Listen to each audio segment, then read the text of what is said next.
Sunita William உண்மையிலே ஸ்பேஸுக்கு போனாங்களா? ஏன்னா 9 நாள் பிளான் போட்டிருந்தாங்க. எப்படி அவங்க 9 மாதம் இருந்தாங்க?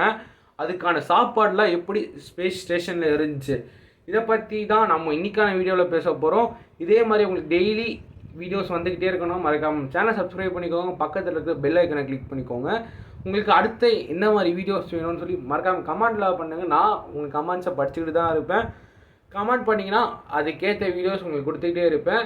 சப்ஸ்கிரைப் பண்ணுறதுனால உங்களுக்கு இந்த மாதிரி வீடியோஸ்லாம் உங்களுக்கு ரொம்ப பிடிக்குதுன்னு சொல்லி யூடியூப் அல்காரிதம் புரிஞ்சுக்கும். வாங்க நம்ம வீடியோக்குள்ளே போகலாம். சுனிதா வில்லியம் பில்மோர் இவங்க 2 பேருமே ஸ்பேஸ்க்கு போனாங்க, ஐஎஸ்எஸ்க்கு. ஓகேங்களா?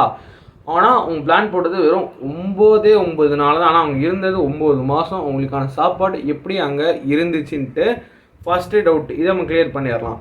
எப்பவுமே இங்கேருந்து அவங்க போகிறாங்கன்னா 9 நாளுக்கான சாப்பாடு மட்டும் அவங்க எடுத்துகிட்டு போக மாட்டாங்க. எக்ஸ்ட்ரா 1 மாதம் இல்லைனா 1.5 மாதத்துக்கான சாப்பாடு அவங்க வந்து கேரி பண்ணிப்பாங்க. இன்கேஸ் ஆஃப் ஏதாச்சும் ப்ராப்ளம்னா அங்கே ஸ்டே பண்ணணும் இல்லையா? அதனால் அவங்களுக்கு கூடயே சேர்த்து எடுத்துகிட்டு போயிருப்பாங்க அந்த ராக்கெட்டில் வச்சு. அதே மாதிரி ஐஎஸ்எஸ்லையுமே எக்ஸ்ட்ரா சாப்பாடு இருந்துக்கிட்டு தான் இருக்கும்.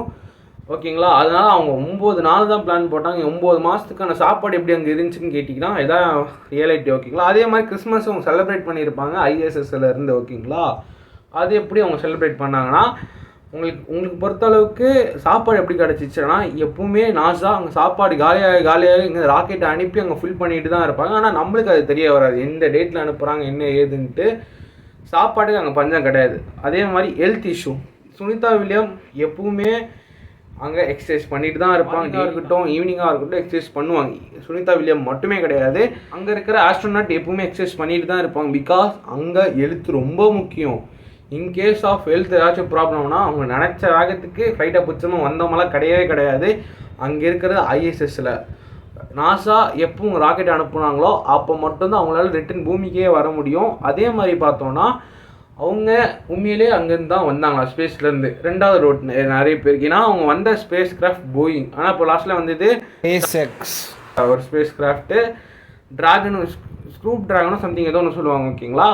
அது யாரோடது? எலான் மஸ்க் நம்ம அண்ணனோடது தான். ஆக்சுவலி இதுலேயுமே பொலிட்டிக்ஸ் ஃபுல் நிறையவே இருக்குது. ஏன்னா அவங்க ஜோ பைடன் பீரியடில் அங்கே ஐஎஸ்எஸ்க்கு போனாங்க. ஆனால் இப்போ ரிட்டர்ன் வந்ததில் ட்ரம்ப் பீரியடில் தான் வந்திருக்காங்க பூமிக்கு. அதனால அவங்கள கூப்பிட்டு வந்த பேருமே ட்ரம்ப்புக்கு தான் சேரும். ஆக்சுவலி அவளே ஒத்துக்கிட்டார், நான் தான் அவரை கூப்பிட்டு வந்தேன், ஜோ பைடனால் கூப்பிட்டு வர முடியலன்ட்டு.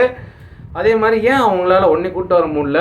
மக்கள் எல்லாரும் போராட்டம் பண்ணும் போது எப்படி கரெக்டாக அவங்க வந்து கூப்பிட்டு வந்தாங்க. ஆக்சுவலி ஒரு படம் பார்த்துக்கிட்டு இருந்தால் உங்களுக்கு எப்போடா அது அந்த சீன் வரப்போதும் ஆர்வமாக வெயிட் பண்ணிக்கிட்டு இருப்போம் இல்லையா? அப்போ அந்த சீன் வரும் இல்லையா? அதே மாதிரி மக்கள் எல்லாம் கொந்தளிக்கும் போது எப்படி கரெக்டாக அவங்க பூமிக்கு வந்தாங்க. ஆக்சுவலி இது பிளான் போட்டு நடந்தது தானா அப்படிங்கிறீங்கன்னா அப்படிலாம் கிடையாது. அவங்க 9 மாதமாக நாசா ட்ரை பண்ணிட்டு தான் இருந்தாங்க. போவின் கம்பெனி நாங்கள் ரெடி பண்ணிக்கிட்டு இருக்கோம்னாங்க. பட் அவங்களால ரெடி பண்ண முடியல, அதான் உண்மை. அதே மாதிரி பார்த்தோன்னா அங்கே நம்ம எலான் மஸ்க் என்ன அவருடைய பிஸ்னஸ் ஸ்ட்ராட்டஜிக்காக, அதே மாதிரி ட்ரம்ப் அவங்களுடைய பொலிட்டிக்ஸ் ரீசனுக்காக அவங்க அனுப்புனாங்க. அனுப்பி சக்ஸஸ்ஃபுல்லாக கூப்பிட்டு வந்தாங்க. ஆனால் அதே மாதிரி அவங்க பூமிக்குள்ளே என்ட்ரு ஆகும் போது 1000 டிகிரிக்கு மேலே அங்கே ஹீட் இருக்கும் அந்த ஒரு ஸ்பேஸ் செட்டிலில். ஆனால் எப்படி அவங்களால தாக்கு பிடிக்க முடிஞ்சுன்னா ஒரு லாவாவோட அதிகமாக அங்கே ஹீட் இருக்குது. ஓகேங்களா? எப்படி அவங்க தாக்கு பிடிச்சாங்க? சரி, உள்ளே ஏதாச்சும் நிறைய லேயர்ஸ் இருக்கும், அதனால் உள்ளே ஹீட்டு தெரியாது.